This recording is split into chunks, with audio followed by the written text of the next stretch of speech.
তেঁতুল পাতা ধারাবাহিকের আজকের পর্বে আমরা দেখতে পাবো, ধারাবাহিকের শুরুতে আমরা দেখতে পাই খেয়ালি তার বাবা এবং ভাইয়ের সাথে নতুন করে প্ল্যান করছে কিভাবে জিল্লির ক্ষতি করা যায়। অন্যদিকে অমিত তার কনস্টেবলকে জিজ্ঞাসা করছে খেয়ালি চলে গেছে কিনা। কনস্টেবল জানায় তারা এখনো ভিতরে কথা বলছে। তখন অমিত ভিতরে আসে এবং বলে, আমি ভাবছি আপনাদের তিনজনকে একসাথে লকআপে রাখবো, তাহলে ভালো করে গল্প করতে পারবে। এরপর বাবু এবং ভাইজিকে লকআপে রাখা হয় আর খেয়ালি সেখান থেকে চলে যায়। এরপর অমিতকে রিঙ্কি ফোন করে। অন্যদিকে রিঙ্কিকে দেখানো হয় সে বানর সেনাদের সাথে যুক্তি করে অমিতকে বাড়িতে আসার জন্য বলে, কারণ আজকে বাড়িতে ভালো খাওয়া দাওয়া আছে তাই।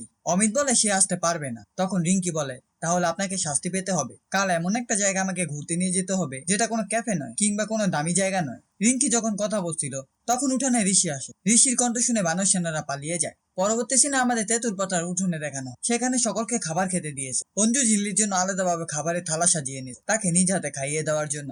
অঞ্জুকে এভাবে থালা সাজিয়ে আনতে দেখে ঝিল্লি অনেকটা ইমোশনাল হয়ে যায় এবং বলে, আমার কপালে যে এমন সুখ ছিল এখানে না আসলে বুঝতে পারতাম না। এরপর অঞ্জু ঝিল্লিকে নিজ হাতে খাইয়ে দেয়। পরবর্তী সিনে আমাদের বানর সেনাকে দেখানো হয়। রিজু ঝিল্লিকে বলে, এটা তো দারুণ ব্যাপার, তো কাল কোথায় ঘুরতে নিয়ে যাবে রে তোকে।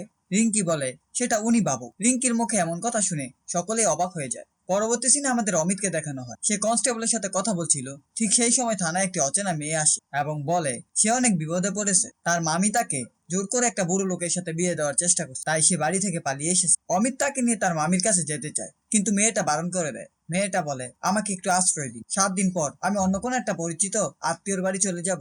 অমিত বলে, আচ্ছা ঠিক আছে, আপনি আজকের একটা আমার কাছে, কাল সকালে দেখা যাবে। এরপর অমিত মেয়েটার খাবারের ব্যবস্থা করে। ঠিক সেই সময় অমিতের একটা মেসেজ চলে আসে। এরপর অমিত ঝিল্লিকে ফোন করে এবং এই মেয়েটার কথা বলে দেয়। ঝিল্লি বলে, একদম ঠিক করেছেন, আজকের একটা ও আপনার ওখানেই থাক, বাকিটা আমি কাল সকালে দেখে নিচ্ছি। এরপর অমিত বলে, কাল রিঙ্কিকে নিয়ে কোথায় ঘুরতে যাওয়া যায় বলো তো। ঝিল্লি বলে, আপনি কোথায় ঘুরতে নিয়ে যাবেন সেটা আমি কি করে জানবো। ঝিল্লি যখন অমিতের সাথে কথা বলছিল ঠিক সেই সময় ঋষি চলে আসে এবং সে ঘুরতে যাওয়ার কথাটা শুনতে পায়। তখন সে ফোনটা নিয়ে অমিতের সাথে কথা বলে। ঋষি বলে, আপনার লজ্জা করে না একটি বিবাহিত মহিলাকে ঘুরতে নিয়ে যেতে।